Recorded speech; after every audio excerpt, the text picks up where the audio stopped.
And then I'm just as part of our sort of sound check this morning, I want to just share an email with you that came through from Johan, one of our attendees, and I'm just going to put that up on the slide as well because I'm going to speak about it, and I'm going to ask Leon to tackle the second half. Before I get on to that though, let me just have a quick look at the panel.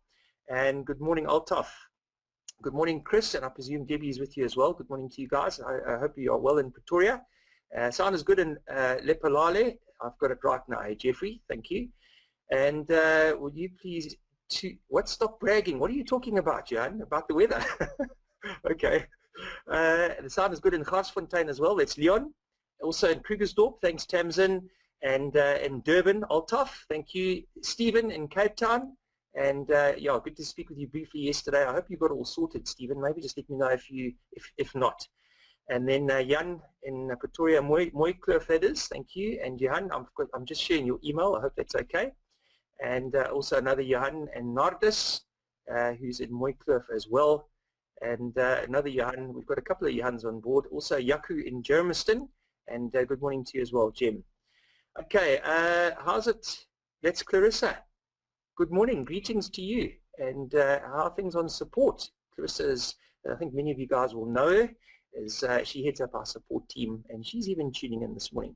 Clarissa, where are you physically? Are you in Pretoria? How's it, Andrew and George? And amazing service. Thank you, Stephen. That is, there we go. That is a live thing. It's totally unprepped. We've got a Draftworx client who's just commenting on the Draftworx service. He says it is amazing. Clarissa, I hope you're listening in on that, and just that you just heard that. And how's it, Philip? All the way from Zanin, which is also close to the sun, like White River where Leon is. How's it, Garrick? How's it going? And Clarissa's in Centurion, yes, of course. Lovely Friday. Hi there, Diane. Good morning. Okay, guys, I just want to comment on this this email, and I asked Johan if he would mind us sharing it, and he seemed to be quite happy with it. There are two things that I want to talk about. First of all, the fee. The fee for Draftworx RAC is an additional $1.5 grand, 1,500 ZAR for the non-South African folks. South African rand, 1.5 grand for the entire year, guys. That's like 125 rand a month. Now, I know that it's on top of the fee, and Draftworx is currently 3.6 plus VAT for a license. That's also for a whole year. That's all inclusive. The RAC is, which you guys are tuning in for, is obviously an optional extra. But I'm hoping that you guys are seeing the automation that this system, that this methodology offers you, and that it's a bit of a no-brainer that, guys, to buy this thing. If you're going to be doing auditing and you want to have all that RAC has to offer, surely it is worth spending the extra 125 bucks a month. And how much time is it going to save you? You know, that's really the question. And from a 2020, I've got my 2020 hat on now. 2020 is about innovation and about efficiency. And guys, my question to you is, how much time is it going to take you if you try and do what RAC can do for you in literally 30 minutes? If you try and do that manually on your side, how much extra time is it going to take you? And what are you billing out your hours at? You know, that's the discussion that you should be having. So that's the first part. I'm going to cross over to Leon now and ask him just to comment on the second part of Johan's email, which is just the story about the fact that there's not going to be updates to all the templates. Leon, why don't you just comment on that for us, please? Over to you. Sure, thanks, Shane. Yeah, look, the comment I made about the older templates really applies specifically to our old Audit Light methodology. So that Audit Light methodology has been around for a very long time. It is a very manual based methodology, and we've encountered many clients who simply just print the blank planning documents and actually go and complete it manually in a file with pen at the client. So that's how methodologies were structured. That's how our first audit methodology looked. However, there's been a lot of technological advances within Draftworx, and that's why we've now got what we call Audit Light Plus. And the point of Audit Light Plus is to replace Audit Light. But Audit Light Plus is still part of the Draftworx package the base fee that Shane was talking about, 3,600 Rand excluding VAT. RAC is a premium product that's on top, and that's what brings the automation and fully uses the capabilities that we have within the program. But we realize that we cannot have a premium only audit methodology. We've got to have an audit methodology that ships with a product, and that's what Audit Lite Plus is all about. But Audit Lite Plus is aligned with RAC. There are similarities. There are even some common documents between the two methodologies. So Audit Lite Plus we will be maintaining and we will be updating going forward, and it's going to be the, I don't want to call it the free version because it comes with Draftworx, but it's the non-premium audit methodology that is within Draftworx. We will keep that up to date. It does have some of the linking capabilities, but it doesn't have all the automation capabilities of RAC. Yeah, as I say, there's a lot of similarities, and the idea is that as we go forward, as we develop, we've got a new accounting officer methodology coming at some point that has been aligned with what we're doing in RAC. So there's similarities in the flow of the documentation. The document numbers are consistent. Similarly with our attorney's trust methodology, that has been designed in the same way as RAC. So once you start getting used to one methodology within RAC, within one way of doing things, the idea is that you become familiar with all of them at the same time, because all of them are going to flow in the same way. So yeah, I think that's quite a comprehensive answer to that, Shane, but I think, yeah, to try and put perspective on it, it's really just that Audit Lite Plus. It's just the Audit Lite that's going to be falling away as we get people to move towards better and easier to maintain technology that we have in Audit Lite Plus. Leon, thank you for that comprehensive answer. I just, for the guys who are tuning in, that we didn't start, we haven't been very rude and started without you. We were just sharing an email, and I want to thank Johan for sharing that email with us. We have more Johans on our session than any other name. So you guys are, it's awesome to have you all. I think there's about 4 of you who've registered for the session. It's good to have you all online, but it's good to have everyone online. And so, yeah, I think what I'm going to do at this point, Leon, are we good to cross over to your screen? Yes. And, all right, let me do that. And you're going to be handling the recording today. Is that okay? Yeah, this recording is already going. So the question, if those who've tuned in late and want to get the answer to that question about updating of audit methodologies, we'll put it up on YouTube. You can get it as part of the recording this morning. Okay, all right, Leon, well, over to you. Thank you very much. Okay, thanks, Shane. And yeah, just another good morning to everybody who's maybe just joined recently.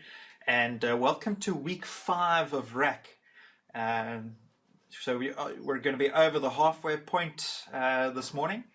And what we're going to be dealing with today exclusively is the audit plan. We're going to go and have a very detailed look at 1705. Now, I want to spend a bit of time with us. We might not even take up the full hour. I don't know. Sometimes I rattle on a little bit much, so we might take up the full hour. But at the end of today, I'm wanting everybody to understand what on earth is happening in this document. It is a massive spreadsheet. It contains 4,500 rows of information. And as I go through it, I'm wanting to give you an understanding, A, of the scope of the document, how much is actually going on in here, but B, what is the automation in RAC? What is being automated for me? What are the options to make my audit flow a whole lot easier? Now, let's just understand firstly the context of where an audit plan fits in an audit. The audit plan is sitting in between, and let me just open up the menu. It's sitting in between my planning, which I've done here, and my execution of audit procedures. So I've gone through and I've raised a whole lot of risks as I've gone through the audit. And we looked at this last week. We did the risk assessment. So we found the risks and we've assessed those risks within the audit. And basically we've now selected specific components and assertions that are going to have increased risk levels, which means that we need to get increased levels of assurance for those items. The audit plan is where we decide how we are going to get the evidence. So let's say, for instance, you've got a significant risk on the completeness of property, plant, and equipment. How am I going to get a very high level of assurance? Am I going to do control testing? Am I going to do analytical procedures? Am I going to be doing tests of detail? And if applicable, what combination of those procedures will I be performing in order to actually go and get the evidence that I need? So that's what the audit plan is all about. And then the answers we decide on the audit plan then filter through to my audit programs to make sure that I go and I actually select and perform the correct procedures when we get to the audit program.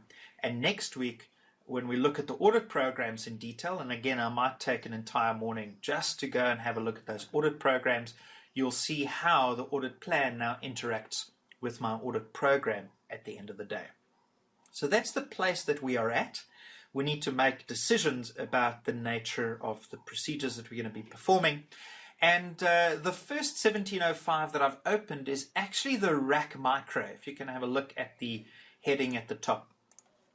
Now the sheet that opens first is the customization sheet, and all this is actually telling me at the moment is that customization settings are not applicable or necessary for RAC micro. So when I look at customization, we'll look at one of the other sized audits to go and have a look at what this customization is all about. In RAC micro, and this is one of the other key differences between RAC micro and the other sized audits, is when I open up 1705, I'm left with basically just a paragraph. And I'm just increasing its size here a little bit so that you can see more clearly, hopefully on your side, what it is saying here. So if you recall, with RAC micro, one of the assumptions, well, there were a number of assumptions that we made, and there are two important ones. Firstly, we had to say that this was going to be a low risk audit. That was one of the assumptions for RAC micro. The second assumption that we needed to make with RAC micro was that if we raised any risks, those risks would have to be addressed in our risk register with a specific procedure. Therefore, the only thing that should land on my audit plan is low risks for every single assertion of every single component. All right. Now, what this paragraph is telling me is it's confirming this fact that we are supposed to raise procedures, but it is also telling us it would appear as if there are residual risks being transferred to this audit plan. So in other words, I have missed a step in my business risk register. There are risks in my business risk register that are still pulling through to my audit plan. To correct this, so if you're seeing this paragraph, it's quite a long one, and it's just basically telling you you need to go back to your business and fraud RAC to ensure all risks are addressed with procedures, as well as the overall risk assessment in 12.95. Now 12.95, that's reference to the selection of, is the overall risk of this client low, low to moderate, moderate or significant, and that has to be low in 12.95 for RAC micro. But the other thing that it's telling me is that I must go back to my business RAC and I need to go and have a look at the risks that I've raised here. So I'm quickly skipping over to that. And I've just gone in preparation, and that's the handout. Sorry, I forgot to mention it earlier. We sent out a handout this morning, and that's just basically a printout of what's on this working paper. So it's just something easier to refer to if you've got that handy as I'm working through. But basically, if I scroll to the right and I have a look at these risks, they're just 10 random risks that I selected. What RAC micro is telling me is that I actually need to go here and say that we can address all of these risks with a specific procedure. And I need to go and document those procedures. And I need to go and select which cycle I'm going to be performing those procedures on. Now note that because we're in RAC micro, you've only got statement of financial position and statement of comprehensive income. So there's limited choices here. But I need to complete what I'm doing here. I need to go and assign a procedure to every single risk on this document before I can complete my audit plan in RAC micro. That's one of the assumptions. So if I now go back to my audit plan, you will see that this paragraph has changed. Just want to resize it here quickly. And it's now telling me that all assertions of all components have been allocated a low level of risk, and as such will be tested by making use of substantive tests of detail. The exception is journals and related parties, which are automatically assessed as a higher risk due to their nature. So all we're doing here in my audit plan is just a statement to the reviewer that all components have a low risk. That's what we've said, because all our risks are catered for in the business RAC.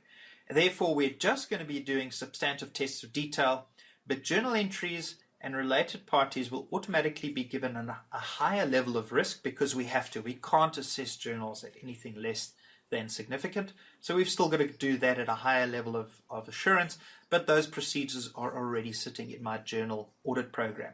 And then that's it. From a RAC micro point of view, I have done my audit plan. I've decided how I'm going to test. And remember, the substantive test of detail is one of the assumptions of RAC micro as well.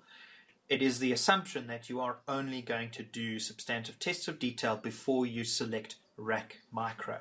Okay, so that's RAC micro done and dusted. I don't want to spend any more time on RAC micro. Lots of other information to get through this morning. I'm now going to switch over to my small entity.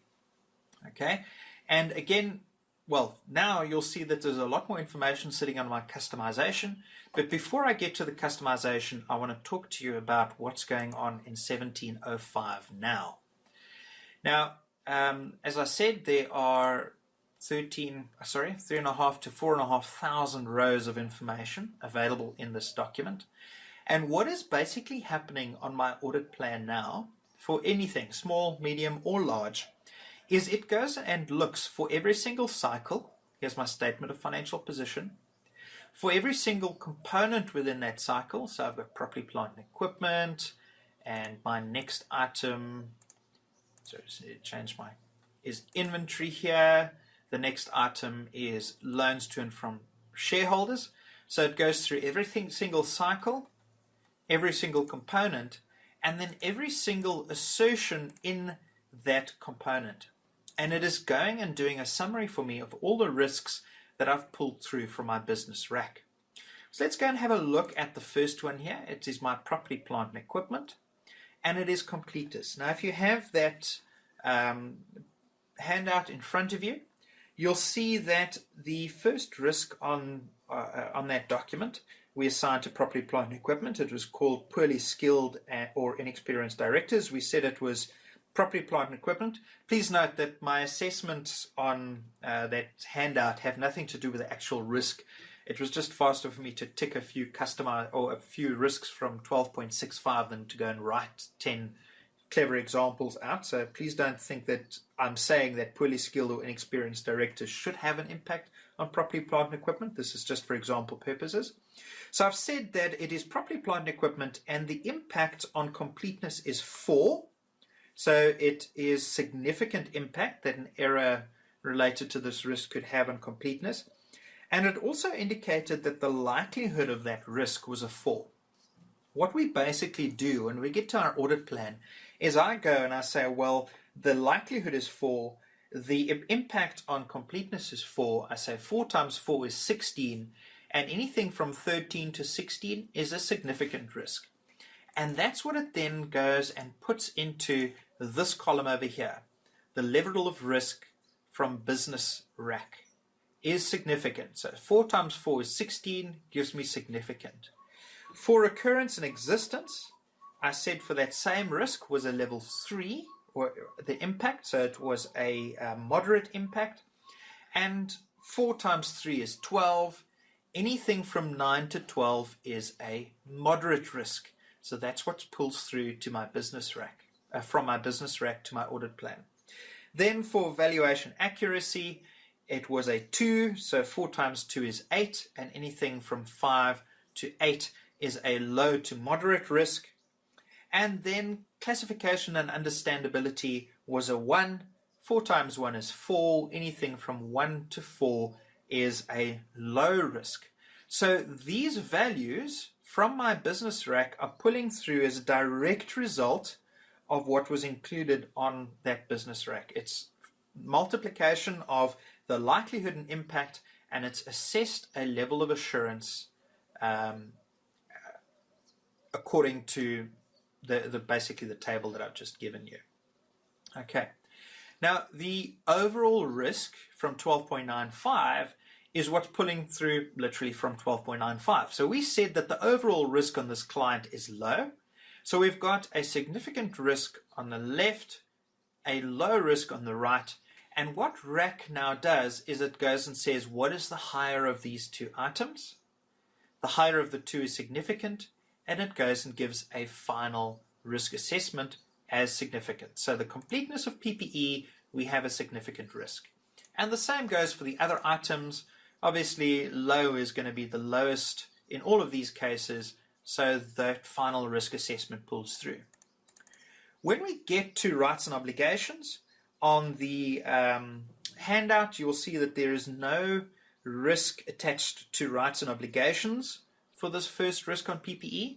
So what is pulling through from our business rack is none. There is no risk according to my business rack. However, we cannot do no audit work on rights and obligations. We still have to achieve some level of audit assurance. And that is where we then take the overall risk from 12.95 and we say, well, none is less than low, therefore we have to get low assurance for this procedure or for this assertion of property, plant, and equipment. Now, remembering then, if you have set 12.95 too high, that means that where you've got none, you're going to have significant risk here. For instance, let's say you went and set significant at 12.95, which basically means you're going to have a significant risk on every single assertion of every single component, and you're going to be auditing yourself to death. That's why I say for 12.95, low is probably the most appropriate answer to make in most cases. But if you do feel that there is general discomfort about the client, or there is a lot of pressure on the audit, or you're just starting to feel uncomfortable, then you start pushing it to low to moderate. Be very careful about going to moderate or significant, because the question is, should you even be accepting that client as a client if you need to be starting to do such a high level of assurance for everything? Now, when you're dealing with a public entity or one where there have been significant number of fraud cases, that's where I would say, well, you're not left with much of a choice. Somebody's got to audit these places. It is a high risk, but your fee is probably going to be very, very high because you are taking on a very high risk client. And that would be what you would do in a case like that. So if you really have to, you can, but low or low to moderate generally is what I would do in a case like this. Now, before we get to customization, the process that you would need to follow from this point is, the next question is about documenting controls. And you'll see that for significant and moderate, these items are highlighted in yellow. It's a methodology decision. It's a methodology guidance that we're giving. Where we have moderate or significant final risk assessment, we need to go and document a control. We need to do a walkthrough. Now remember, for the fraud risks, we've already documented controls, and that was on my fraud rack. But I've already documented procedures for those fraud risks, so those are already going to appear on my audit program. Now I have residual risks, and we're saying now not necessarily specifically related to a risk, but specifically related to an assertion of a component. I need to go and document what controls are in place to verify, or for management to say that property, plant, and equipment is complete. That's what we're documenting here. What control is there over this assertion? It could be that that control governs multiple assertions, so you can say as above or copy and paste the content, but we do want you to go and document that control and verify the implementation with a walkthrough. You then are given the opportunity to decide whether or not you can place reliance on that control. Yes or no. It doesn't mean you are going to test controls. It's just, is it a reliable control? Because if it's not a reliable control, we're saying maybe you need to be considering an internal control exception that you need to raise with management in your management letter. The other items are in green, so you can, if you want, go and document those controls as well. It's an option. We're not going to limit you, especially if you do want to test controls. But for moderate and significant, we're not saying it's necessarily compulsory, but these are going to stay yellow until you say something. So technically, yes, maybe it is compulsory. Moving on, we now need to make a decision on a number of items. Firstly, conclude on whether the operating effectiveness of the internal control will be tested. Now, that cell has a drop-down list, and the options are reliance on controls and the operating effectiveness of controls will be tested. So in other words, you are going to perform tests of control. The second question that arises is, or the second option is that there can be reliance on the effectiveness of the operating controls. However, it's more effective to do substantive testing. So there are controls, we've had a look at them, we've documented it, but even though there are controls and they are effective, we're not going to test them actually. Or we can just say that there will be no reliance on the operating effectiveness of the controls and a detailed substantive approach will be followed. Now, you don't even necessarily need to answer this question. If you leave it blank, the assumption is that you are not going to do control testing. However, if you have documented the controls as you would in the first two, we recommend that you do put something in those cells so that you can basically see what your final decision on these controls that you've documented. Then we need to go and have a look at, will we be performing substantive analytical procedures, and will substantive tests of detail be performed? Okay, so those are the next blocks. So we now need to go and decide yes or no. Sorry, typing the wrong key on my keyboard. Yes, no, whatever the case might be. Next question, will substantive tests of detail be performed? I'm going to say no, yes, just alternate those questions. And we now need to decide how much assurance are we going to get for each type of procedure that we've selected. Now you will see that this block is highlighted yellow. The reason is I have selected test of controls. Here I've not selected to do tests of controls, so if I hit the drop down you'll see it's blank. There are no options available. If I click here, I'm given an option of none, low, medium, and high. And you'll see that there's a number value assigned to each one, a 1, 2, and a 3. Now, we have spoken about level of risks, and we've spoken about low, low to moderate, moderate, and significant. So that's 4 different risk levels that are available to me within RAC. And we go and assign a numerical value to each of those risks. So a low is 1, low to moderate is 2, moderate is 3, and significant is 4. Basically, and Protected Partner talks about a risk bucket. So we've gone and we've said on this first item, and we just repopulate that overall risk on the right-hand side here so that you've got easy access. You don't need to scroll left and right to see what my overall risk is. So my overall risk is significant. I need to get 4. And it's a mathematical exercise. I need to get a 4. So I need to go and get a 2 from tests of controls and maybe a 2 from my substantive analytical procedures. Now 2 plus 2 is 4, so significant is 4, so I should now have sufficient procedures. However, you'll see that there is now a bright red cell under planned level of assurance from test of detail. Now the test of detail populates itself. It'll always calculate itself based on what's ever left over after test of controls and analyticals are performed. However, if you can't read it, let me read it for you. It's telling me that for significant risks, some substantive tests of detail must be performed. So please adjust selections accordingly. And you'll see that it's a bright red cell, which is indicating within RAC that there is an error. And the error is that I can't say no, I won't perform substantive test of detail where my overall risk is significant. So I need to go and change this answer.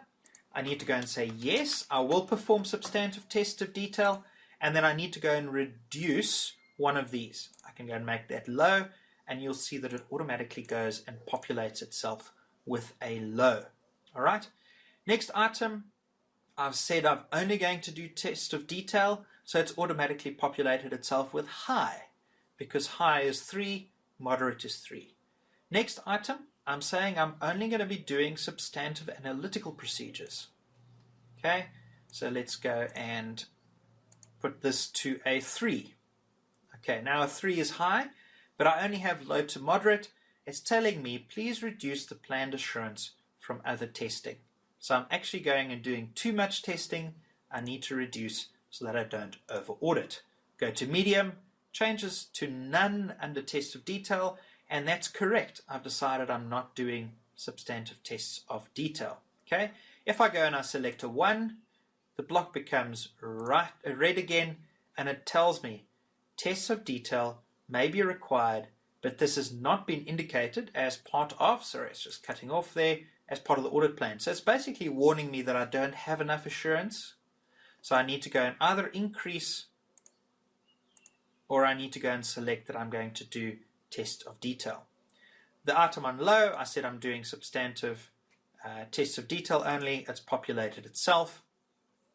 And the next item I've said I'm going to be doing substantive analytical, so I need to go and select low, and it clears that. All right, now that theoretically is the process that is required when you're going through the audit plan. You need to go and have a look at the risk related to every single assertion within every single component, and you need to go and decide, how am I going to test this? Okay. However, this is a very time-consuming process. Before I give you the shortcut, I just want to go back to the handout that I've given you, and I want to go to the second risk that's on the handout, and that specifically relates to depreciation. Just want to scroll down. Depreciation is a little bit lower on this working paper, so please excuse me while I scroll down. Here I get to my depreciation PPE. Now you will see that there is a risk on 1605 related to depreciation. But what we have said on this item is, even though there is a risk, we are going to go and do specific procedures to address these risks. I've got procedure 1 in there, if you've got that handout in front of you. So in other words, from my business RAC, because I'm doing a procedure that specifically caters for that one risk, nothing is pulling through for our business RAC. So that is what is expected when you're doing RAC micro. Certainly, you've got to document the risk. So in other words, nothing pulls through from a business RAC into the audit plan, and that's why everything ends up with a low overall risk, because the only risk we're pulling through is from 12.95, which we also have to set to low for RAC micro. Okay, so that's what happens on these items. But now, as I say, this is a very time-consuming process to go and document all of this information. If you have to go through all the assertions of all the components, it does take a bit of time. Okay, so what we have done is we've given you this customization sheet. Let's go and have a look at what this document is telling you. Okay, just going to try and make it a little bit bigger so that you can see a little bit more clearly, hopefully on your side, and read along with me. Now, the purpose of this sheet is to facilitate automatic completion of some aspects of the audit plan by providing standard answers to the level of assurance for each assertion of each component. It is intended to assist in saving time, particularly on smaller audits, and can assist in one of 3 ways. So there are 3 options available to you, and we will do one of each just to give you what the outcome is.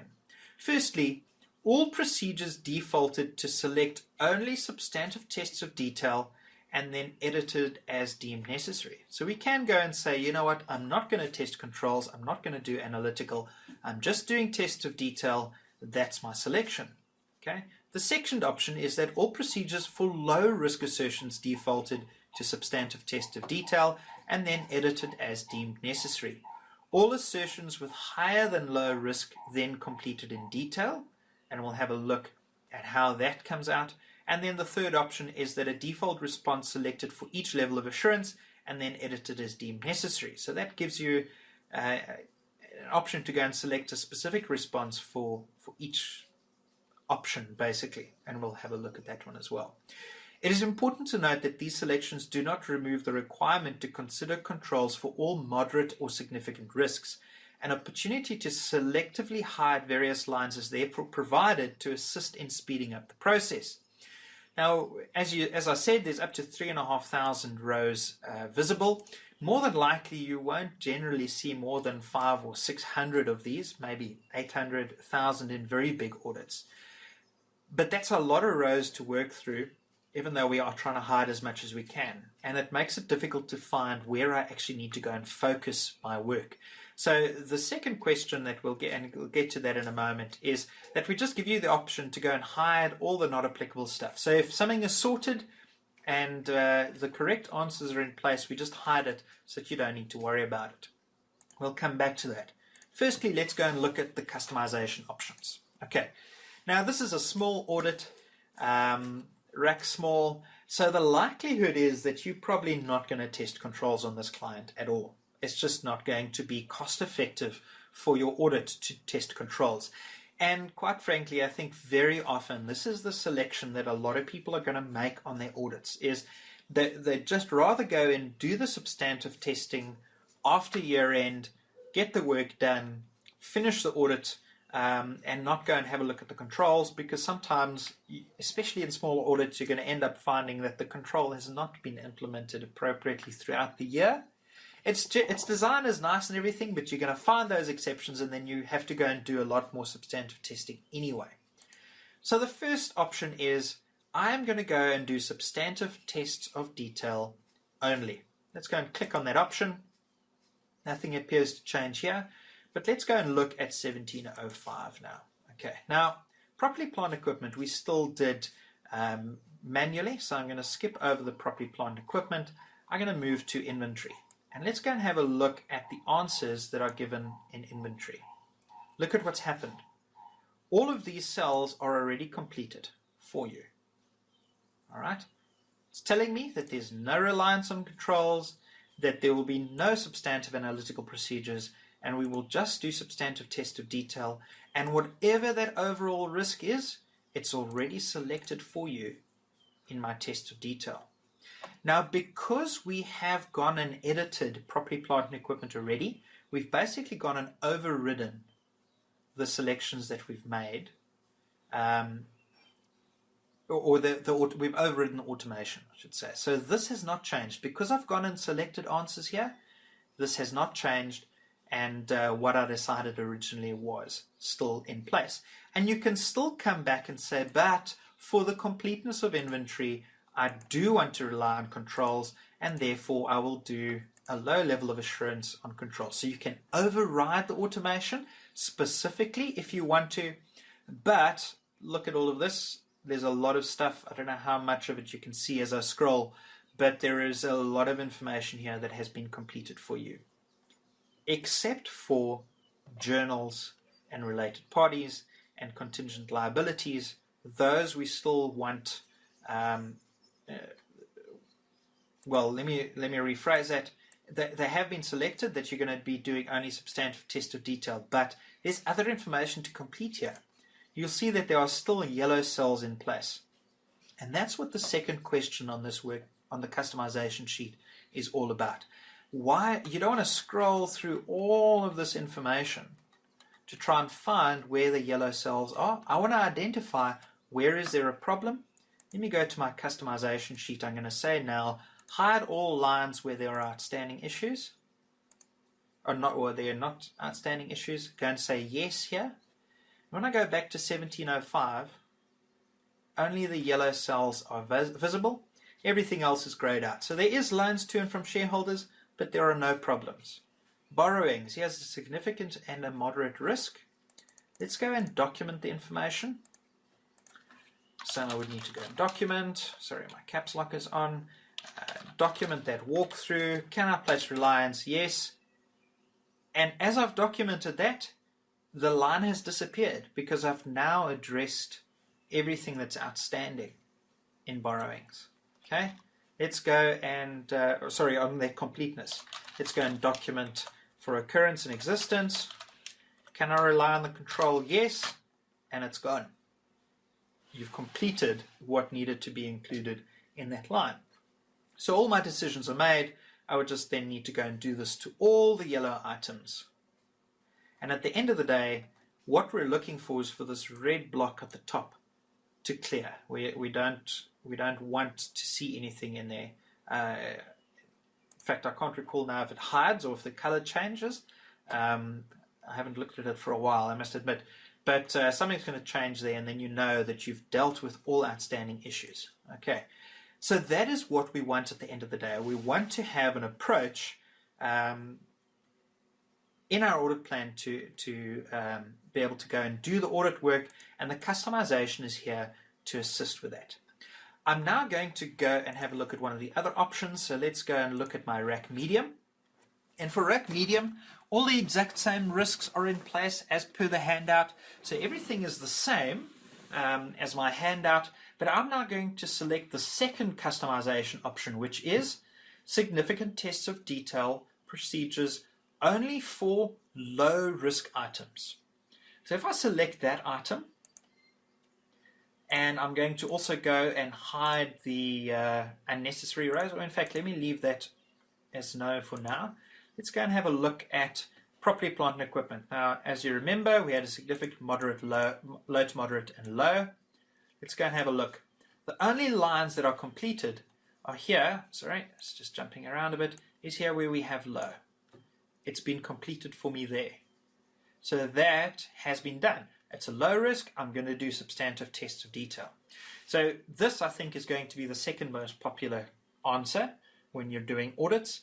And this is basically what RAC Micro does, is everything is low, and we've said we're going to do substantive test of detail. So this is basically what is sitting in the background in RAC Micro.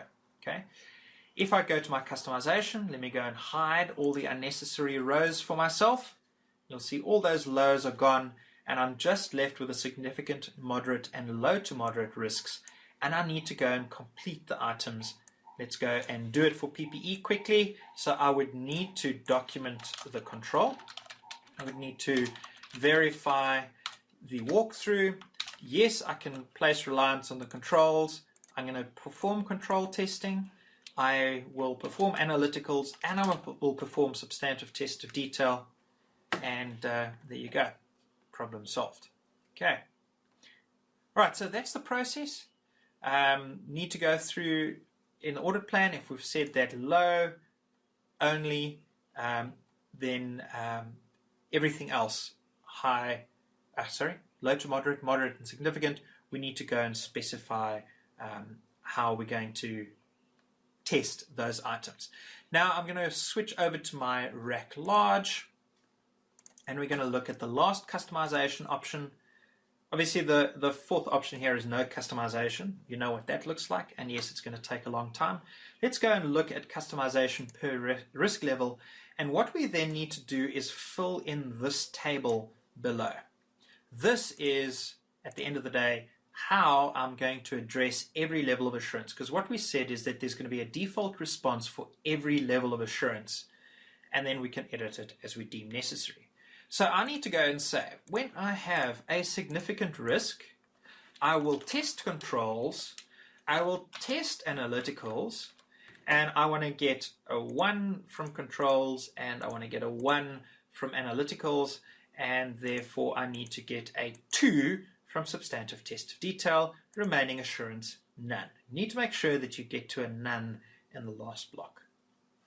Moderate, I want to test controls, I will not do analyticals, and I want to perform tests of detail, but for these I'm going to get level 2 from test of control, and then 1 from substantive test of detail.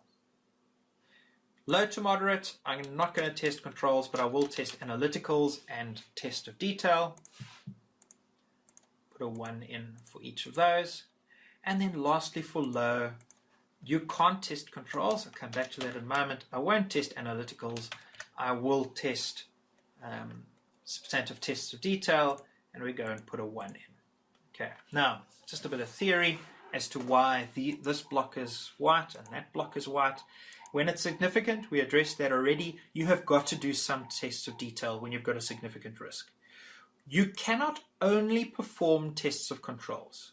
You have always got to get some substantive evidence. It could be analytical or it could be tests of detail. Doesn't matter what type of substantive testing you do, but you can't only do tests of control.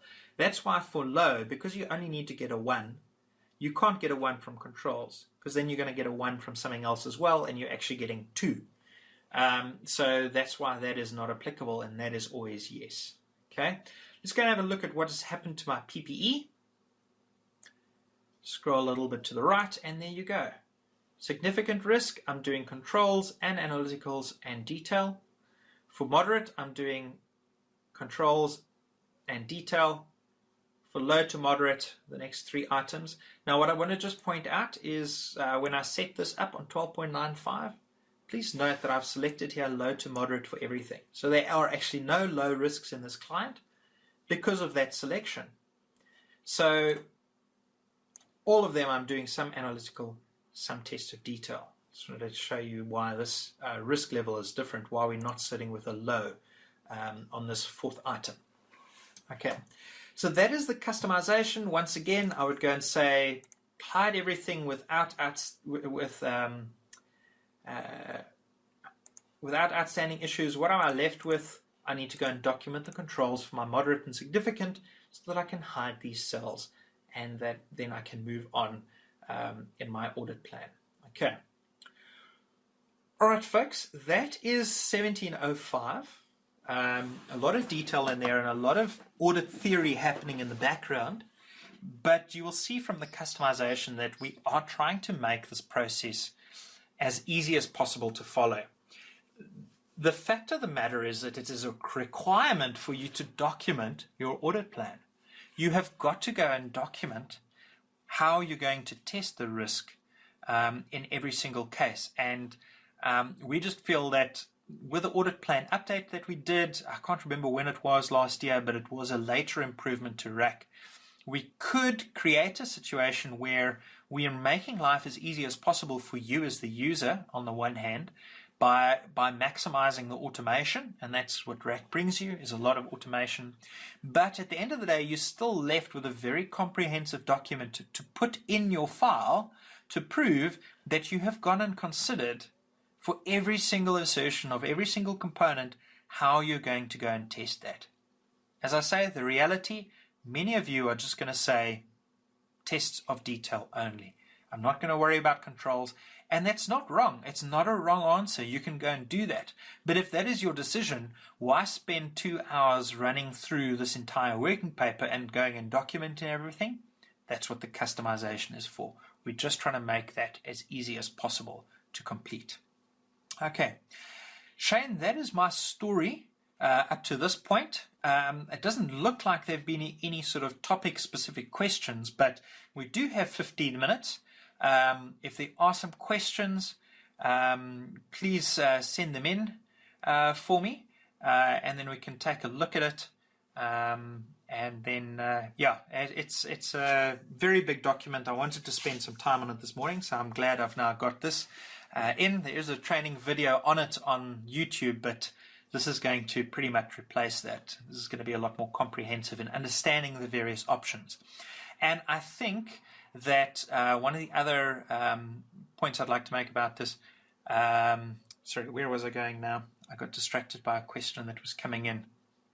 Sorry, I'll think about that in a moment. Okay. All right, Shane. Yeah, Leon, have you seen the question that's come through from Arno? Okay. I think maybe I'll publish that. Folks, just something from my side. Thanks, Leon. I did the handout that I sent out this morning. James, thank you. I think you're one of the guys who just let me know that you didn't receive it, and I actually emailed it to you in the background. But what I've done is I've actually put it up into the area. There's a little handout panel. and I've just popped it in there, so you guys can actually pull it off the webinar. And if you want to have that document that Leon referred to in the session. And then just while Leon is having a look at that question, and thank you for the sending it through, Arno, I will publish that. Just two or three quick polls from me, please.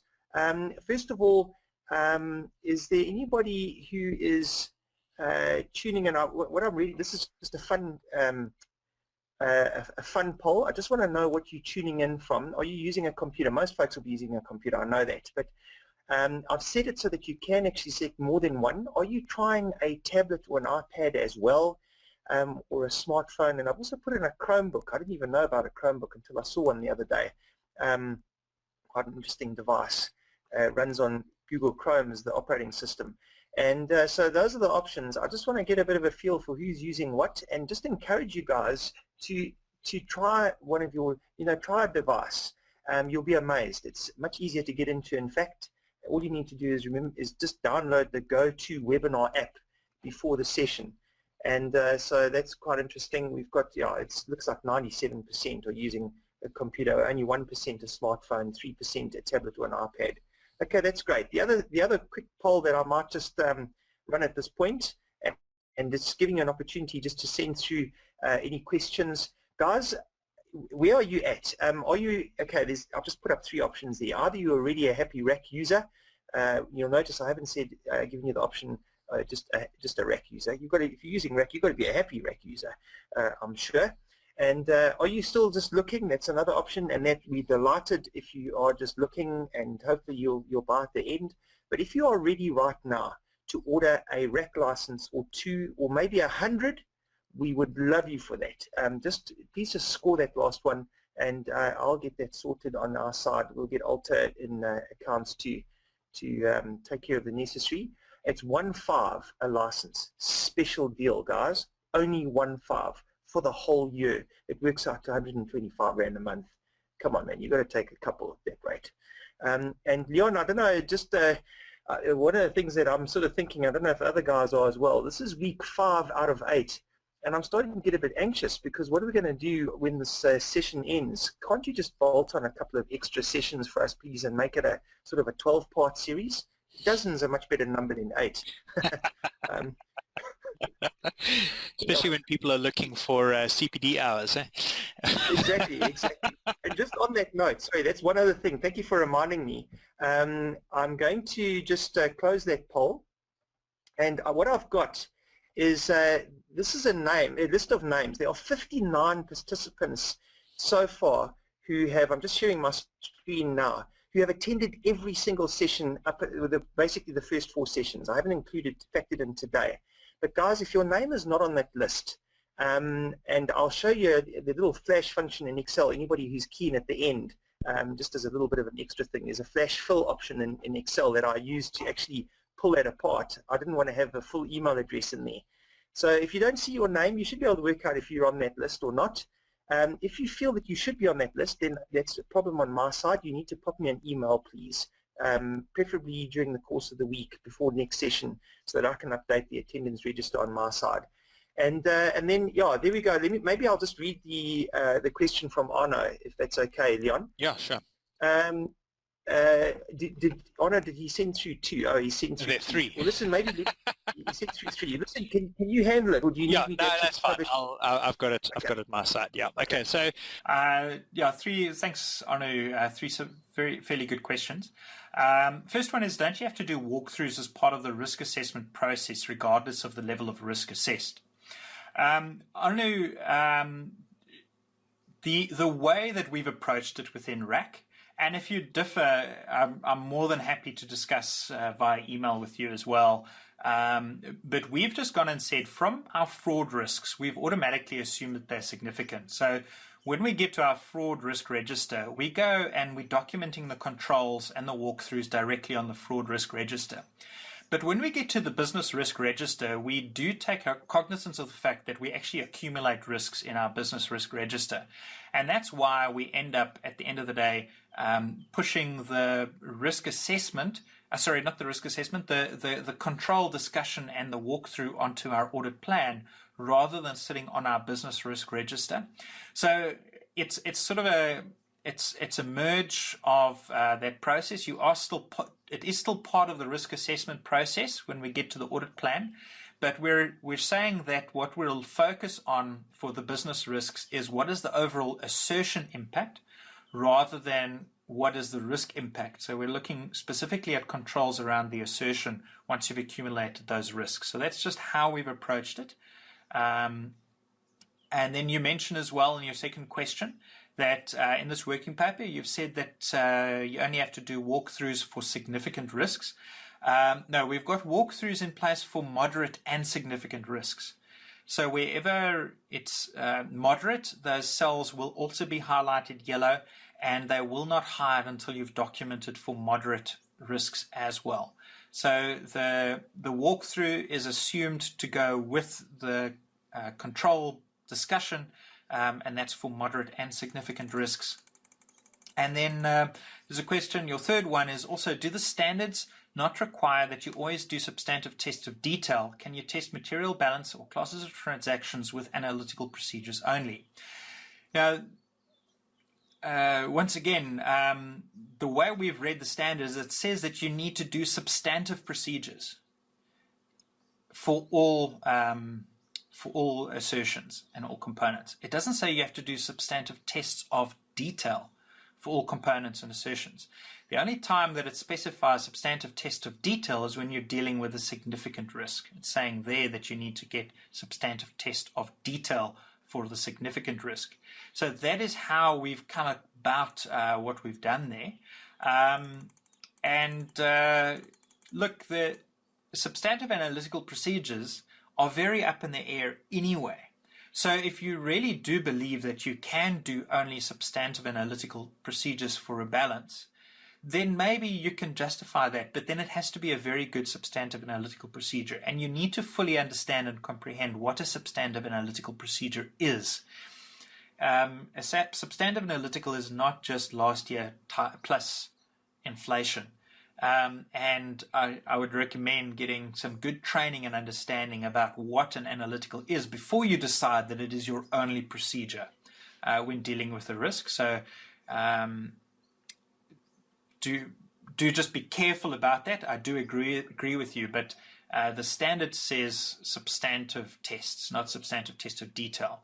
But again, if you differ with me, I'm more than happy to chat about it. And if there's anything that comes out of that, we'll definitely share that with the audience next week. Okay. Urba's comments on RAC working papers. Jeffrey, thanks very much for that question. Now, I think it was last year, about July, we did take RAC to Urba, and we did present to them or show them what RAC was. Now, we get very many questions from clients and users who say to us, or even potential users, please give us a certificate, or has Urba certified your audit methodology? And you know what? Urba is not going to do that with any piece of software, with any methodology. Urba do not certify a methodology. They will not do it for, firstly, if they certify it and somebody then fails a review, then they point the fingers and said, yeah, but Urba, you said it was certified. But then the user has not used it appropriately, and then it becomes a bit of a battle.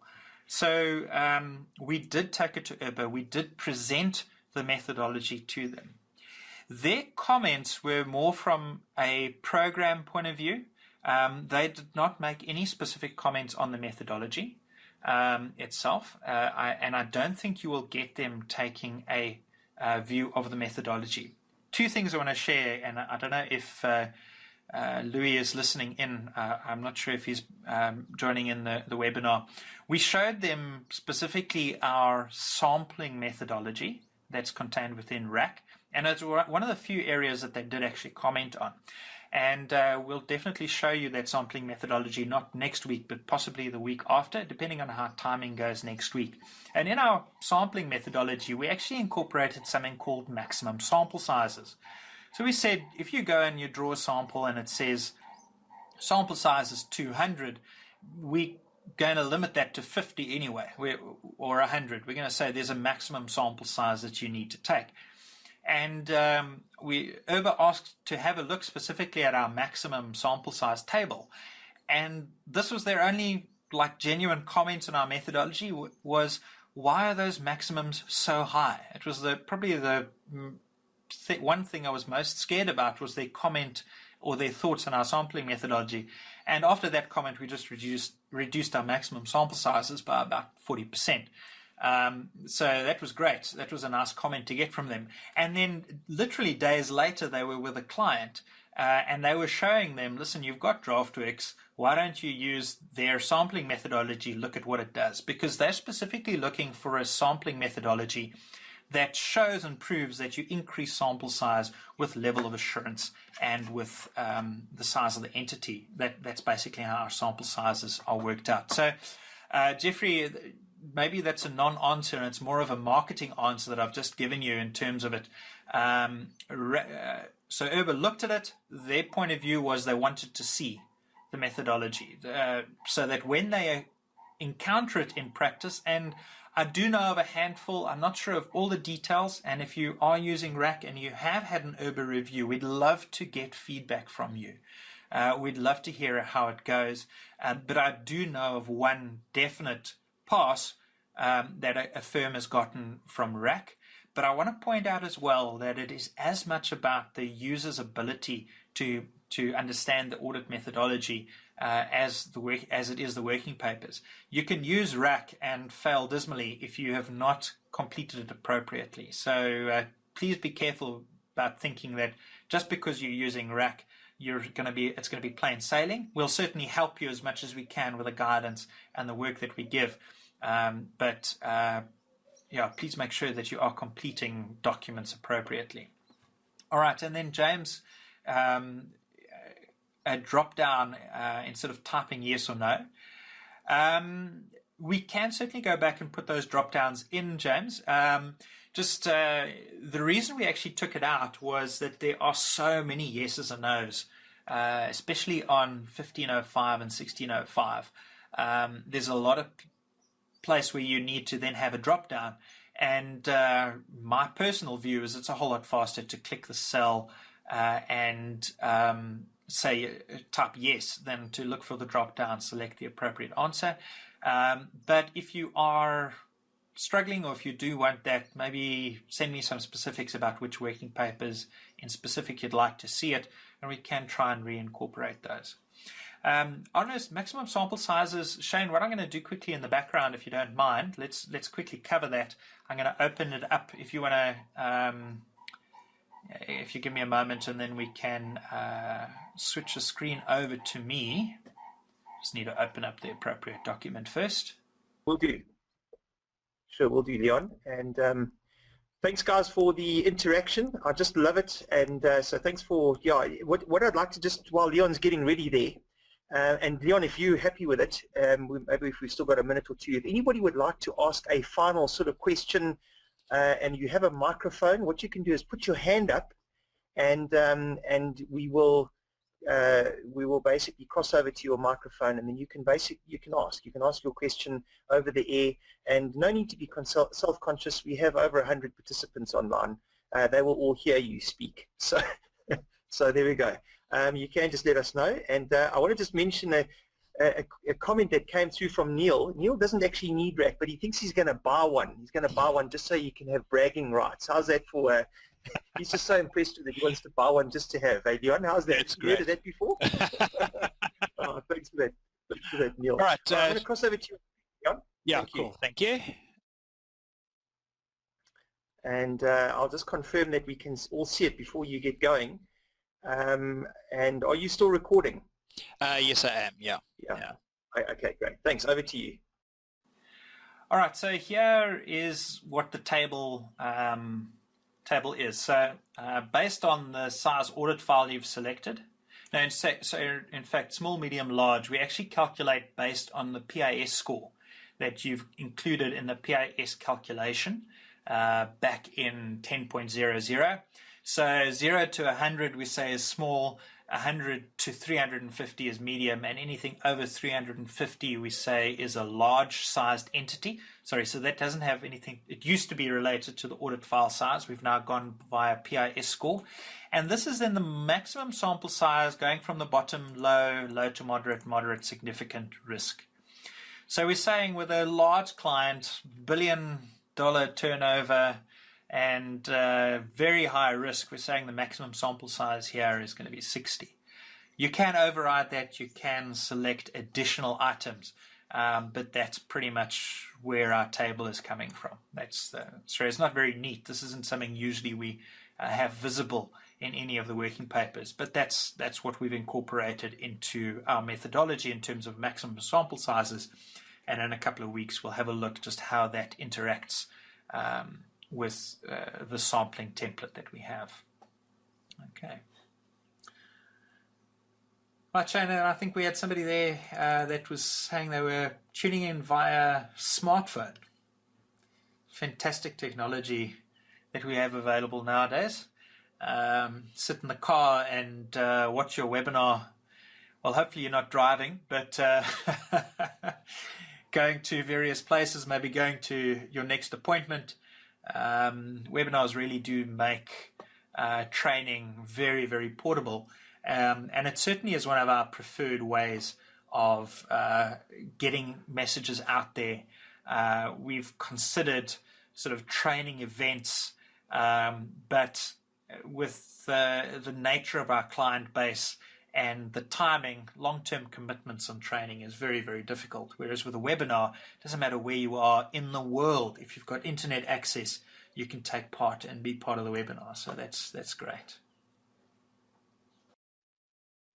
And I think I'll tell you a little secret. Yesterday I was in Cape Town and I was supposed to get to the airport before starting the webinar, but my day just went pear-shaped and everything went just got knocked. There was a bit of a knock-on effect, and I ended up having to start the webinar in Turkey, and just I wasn't the main presenter just like this one. I was just the host, but yeah, I had to start it and just listen in the car as I was driving to the airport, and it all went by. Yeah, it started on time, and it was a successful webinar. So yeah, you literally can do it from wherever you are. Leon, we've got a question. I think Sunday has got his hand up, and have we got time to handle that? Maybe I'll run the poll, the final poll, just while we hearing from him. Would that be okay? Okay, no problem. All right, great. So Sunday, I'm going to cross over to you and just open your microphone. Good afternoon, good morning, Sunday. Are you well? I'm fine. Are you? Morning. Okay, you're very faint. Can you just get a bit closer to your mic, please? Okay. Good morning. I'm fine. Thank you very much. Just a brief question about the price for Draftworx now. Say 3.6. Is it with or without the VAT? The 3.6 is for the Draftworx license, and then if you want VAT, it's over and above. It's another 1,500 plus VAT. Sunday, where are you? Yeah, sorry, Shane. The 3,600 is excluding VAT. Sorry, he's asking about VAT, not RAC.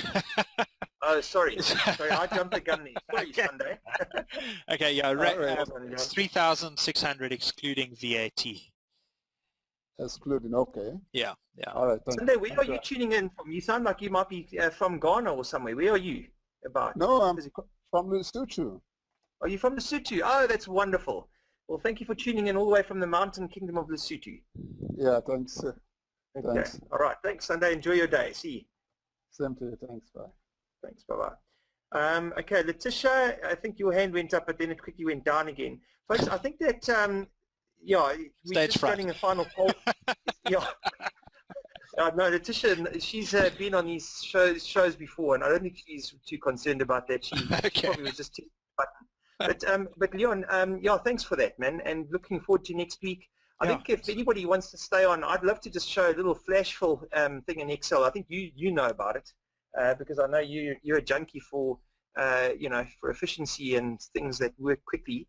Yeah, I'm going to cross over to my Excel and let me just get that going. How's the poll looking? We've only got. I better just wait a few more a few more seconds there for the final votes to come in, but yeah, it's a resounding tops and very interesting and helpful, Leon. So thank you for your preparation and your efforts and your fine presentation skills. Oh, thanks very much. Enjoying it thoroughly. It's been a long time overdue, getting a solid RAC training out there.